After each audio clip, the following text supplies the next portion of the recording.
Coolio? This week we crying havoc with Julius Caesar by William Shakespeare. In the 1st century BC, Julius Caesar and his army just cruised back to Rome after bitch-slapping his rival Pompey. And now he and his entourage raging through the streets to celebrate. It's all popping bottles and smoking kush till some soothsayer calls out our boy and say, "You best beware the Ides of March, yo." But Caesar just shakes that hater off and rolls up another fatty. Later, some buster named Cassius conversating with Brutus, Caesar's main brother from another mother. And Cassius be all like, Caesar gonna become king, and he ain't even all that. That fool's got to go. You feel me? Brutus dig, but he ain't happy about it. Caesar's his boy, but he don't want no tyrants messing with the Roman peeps. So he crew up with the cause, and the shit goes down March 15th. That day, Caesar about to leave the crib when his biddy Calpurnia say, "Baby, don't go. I seen some shit and just know something whack gonna happen." He like, "Oh shit, word?" But when one of Cassius's thugs roll up, he convinces Caesar his bitch be tripping, and then say, "Yo, if you whip like that, you can stay home instead of letting us crown you king." Caesar be like, "Hold up, brother. Don't be like that. Let's do this shit."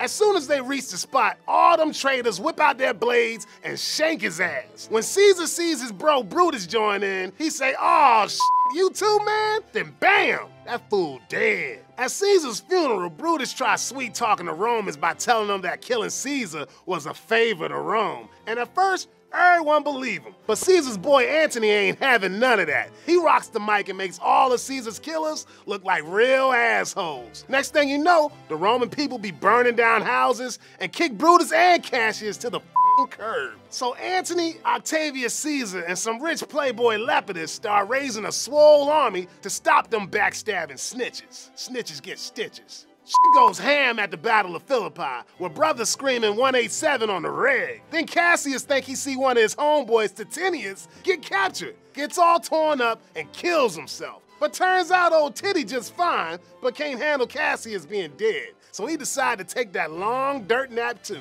When Brutus's army gets straight wrecked, he decided he's gonna stack one more body, his own. Then Antony rolls up to Brutus's body and pours one out for our boy, saying he was the most legit Roman of them all. Cause unlike the rest of them backstabbing rats, Brutus was acting for the good of the hood.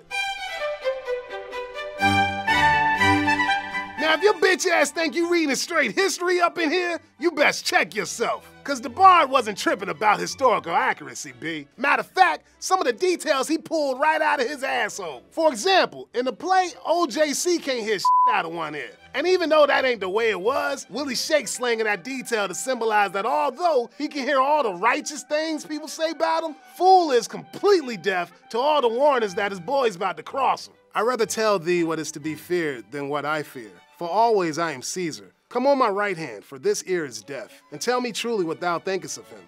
And that's part of what makes this play a tragedy. Caesar's head is so damn big that he thinking he should rock the crown even though it ain't rightfully his. Caesar think he's so hard that ain't nobody can touch him, so he don't listen to nobody. I mean his wife, the soothsayer, and that's why his arrogant ass ends up in dirt. Cause like Cicero say, people only hear what they want to hear. Indeed, it is a strange disposed time, but men may construe things after their fashion, clean from the purpose of the things themselves. And speaking of hearing, listen up, son. Even though the play is called Julius Caesar, fool gets iced just halfway through. So some scholars think that this play is really about Brutus and he's the real tragic hero up in his hood. Ain't no doubt that he wanted to put his boy Caesar 6 feet deep. But unlike Cassius, who's just a jealous player hater, Brutus was trying to create a free Rome with no tyrants. So as much as it hurt Brutus to backstab his realest homie, that wasn't his tragic flaw. Nah, blood, it was rolling with the wrong crew. So roll with the right crew and hit that subscribe button. In Vino Veritas.